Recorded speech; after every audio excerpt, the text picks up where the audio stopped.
Welcome to part 3 of Anatomy of an Ambient Guitar Recording. In this 3-part series, I've been walking through how I mix and master ambient guitar pieces. So part 3, it's all about final mix and mastering using iZotope's Ozone 8 plugin. Let's get to work. All right, I've got Number the Stars loaded into Logic Pro, and I'm ready for that final mix and mastering step. First off, let's listen to the song as it exists right now.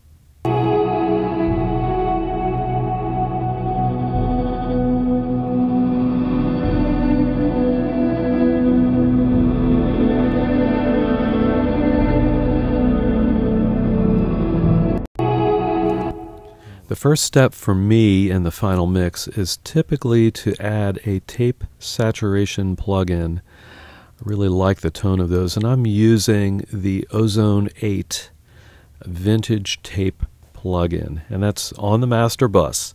So here it is. There's a lot of nice options here. There's tape speed, input drive, bias, harmonics, and low and high emphasis. So you've got a lot of options here.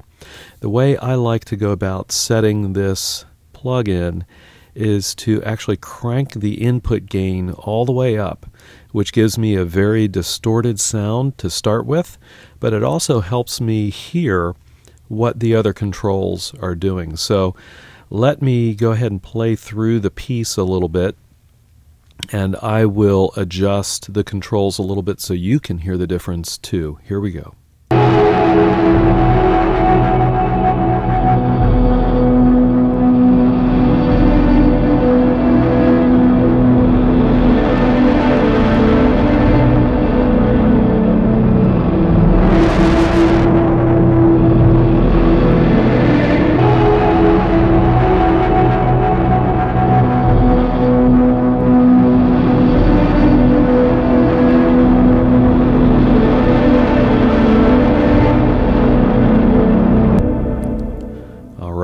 Yeah, that's a little out of control. Now I'm going to pull the gain back down to the point where it sounds halfway decent. Here we go.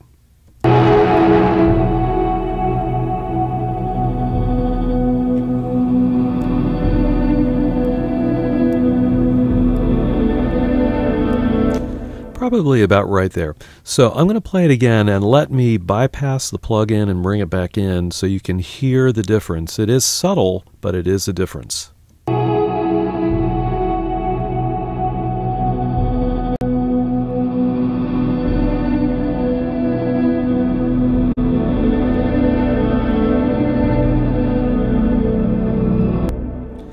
That's nice. You can hear, if you've got decent speakers or headphones on, you'll be able to hear that when I engage the plugin, the sound gets thicker and it has more beef in the low end, which is really nice.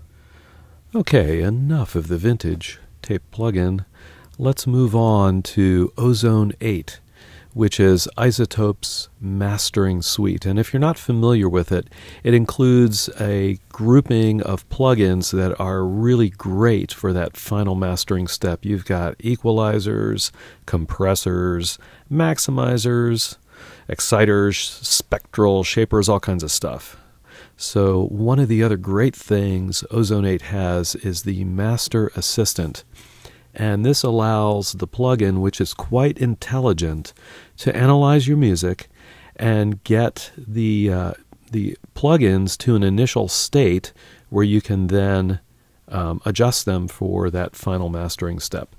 So let's check that out. I'm going to go into Master Assistant.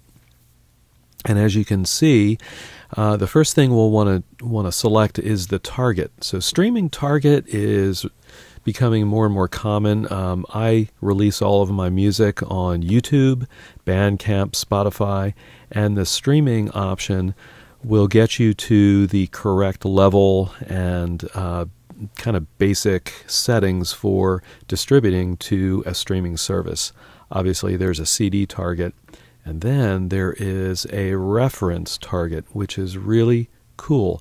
Ozone allows you to load up reference tracks so that when the mastering assistant runs, it can compare your music to the reference track and adjust Ozone to emulate the EQ curve and dynamics of your reference track. So we're going to check that out today. So I have loaded up a hammock tune from the Mysterium album. It's called This Is Not Enough. It's a really great track. And if you haven't heard Mysterium yet, I'll just put a plug in for it. It's an awesome album. So we're going to master this track to emulate some of the EQ and dynamic characteristics of This Is Not Enough from Mysterium. So now I'm going to click on Next. And now Ozone is waiting for me to play some music. So I've got this little area here set up to loop over and over again so it can do its analysis. Here we go.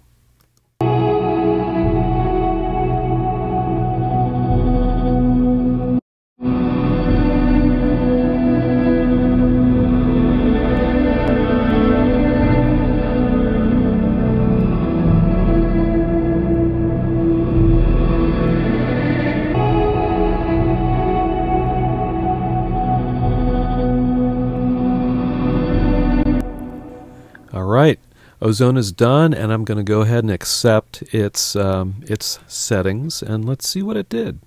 First up, let's check out the equalizer. And oh, by the way, my music now does not sound like Hammock's music, okay? It doesn't work miracles. It doesn't make things much better than they were. But it's a comparison, right? So what this has basically done is analyze the Hammock tune, and then it said, oh, okay, Bill, your tune has a little bit more content in the low mids around 355, so I'm going to pull that down a little bit. And you're lacking a little bit at about 2K, so I'm going to pull that up a little bit to match the Hammock tune. And up at 7 to 8K, you're lacking quite a bit, so I'm going to pull that up too.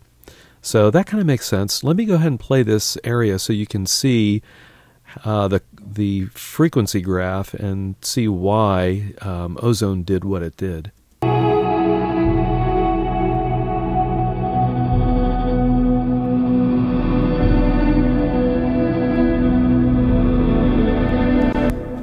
Okay, so hopefully that makes sense. You can see that there was a little more content, frequency content here, and the frequency content begins to die off around 2K, and really it's gone by about 6K.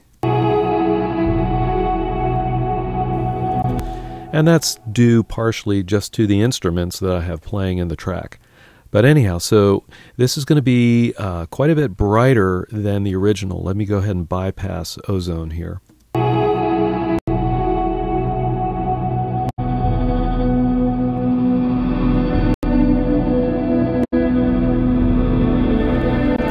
Okay, so you can hear that Ozone has added that kind of a high-end sheen to the sound. So that's kind of cool. Now the great thing is you can take this and tweak it to your heart's content. You can pull things down, pull it up. If you don't like the exact setting that Ozone selected, you can adjust from there. You always have complete control. Let's look at the other plugins here. It actually didn't apply a compressor because the dynamic range is already fairly limited in this tune, so that makes sense. Next up is the dynamic EQ, and if you are not familiar with that, it's an EQ that acts a lot like a multi-band compressor where you can specify certain frequencies and then set a threshold right here. And then if the sound goes above that threshold, then the equalizer begins lowering the gain in this frequency range. So let me go ahead and play this clip and watch what happens.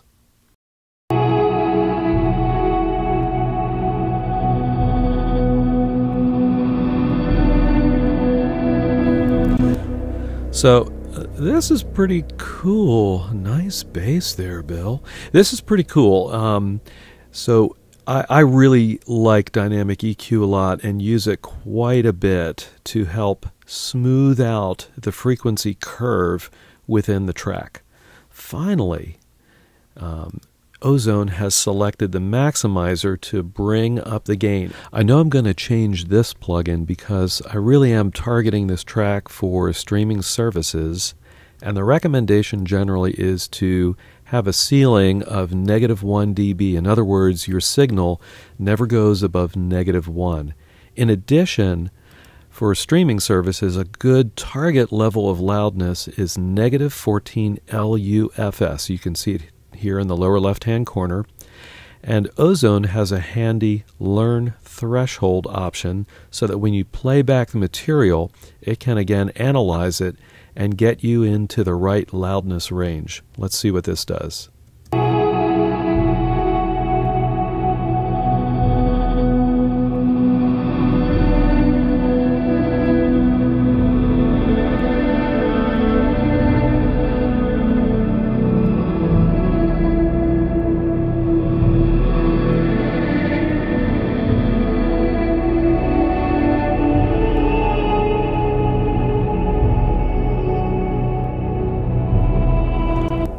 Okay, so you can see how the levels started at a lower level and moved up as the program material got louder. So that's pretty cool. I generally let it play through about a minute or two of a track so it can get some of the loud parts and some of the soft parts and reach a happy medium to get to that -14 LUFS level. All right, so that is my basic mastering activity. I use the automated master assistant in Ozone to get me close to where I want to be, and then I tweak from there. Well, there you have it, a brief look at how I master my tracks using Ozone 8. It is such a great plugin. It allows me to really kind of hone in quickly on what I need to do for mastering and get a good sound out of my tracks. If you haven't already done so, please subscribe to Chords of Orion. There's a great ambient guitar community on this channel. I'd love to have you on board too. Also, I've got links around here to Chords of Orion music, and I'd love it if you would check it out. And as always, I'll see all of you on the next video.